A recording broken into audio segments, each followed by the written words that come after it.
Votre ouvrage François, l'Église déchirée sortira d'ailleurs le 7 mai prochain. J'imagine que l'après-François s'organise déjà, mais dans quel contexte? Bien, c'est déjà 3 années que les cardinaux discutent dans des petits groupes sur la succession du pape François, quelles peuvent être les perspectives, parce que l'Église est vraiment très déchirée.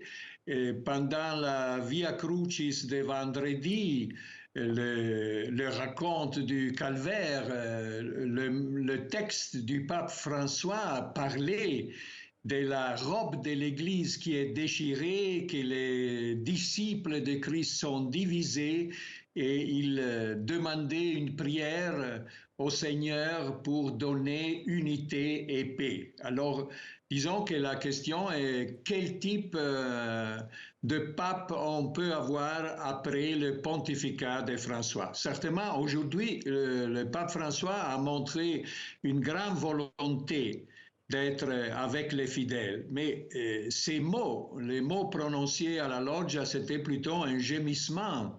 C'était très difficile pour le public d'entendre la voix du pape, surtout pendant la bénédiction Urbi et Orbi. C'était un souffle. Et aussi quand il est allé avec la voiture sur la place, c'était très difficile pour lui de faire des mouvements. Il a caressé 3 enfants, mais le pape est encore absolument très fragile. Et on se demande si on peut gouverner l'Église avec le style qui est propre à lui. Parce que Alors justement, François, Marco c'est un Politi, grand communicateur. Marco, justement, qu'est-ce qu'il faut attendre de la suite du pontificat?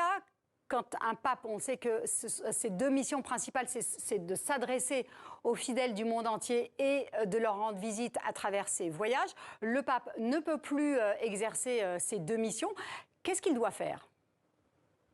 Oui, un cardinal, le cardinal Sandri, qui est le vice-doyen du collège des cardinaux, a dit, bien, le pape est capable dans ce moment de lire les documents, d'étudier les documents et de prendre des décisions. Mais clairement, ça est trop peu pour le rôle de François, parce que le rôle de François est d'être un communicateur. Le rôle de François est de voyager. Il avait un grand projet en mai d'aller en Turquie pour l'anniversaire du premier concile de la chrétienté dans l'année 325 pour une grande réunion des églises chrétiennes. Et maintenant, il semble très difficile qu'il puisse faire ces voyages. Marco Politi, une dernière question. Vous parliez de cette église qui est traversée par une crise.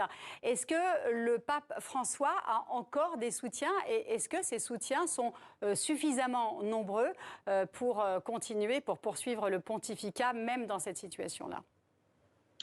Le soutien est très fort parmi les fidèles, le soutien est aussi fort parmi des non-croyants, parmi des adhérents des autres religions, mais certainement l'Église elle-même est très déchirée. Il y a, disons, une 30% des ultra-conservateurs qui sont les ennemis de la ligne théologique du pape. Il y a un 25% des réformateurs. Et après, comme dans la Révolution française, dans l'Assemblée nationale, il y a un grand marais qui a peur des réformes, qui a peur des nouveautés, et ce sera ce grand marais qui va décider la succession de François. Merci beaucoup, Marco Politi, d'avoir répondu à nos questions.